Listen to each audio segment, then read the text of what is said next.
അമ്പലപ്പുഴി ഉണ്ണിക്കണ്ണനോടു നീ എന്തു പരിഭവം മെല്ലയോതി വന്നുവോ.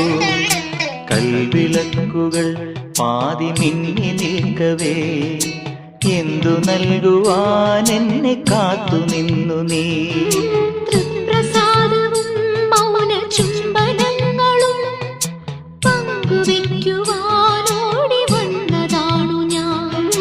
രാഗചന്ദനം നിന്റെ നെറ്റിയിൽ തൊടാൻ ഗോപകന്യയായോടി വന്നതാണു ഞാൻ.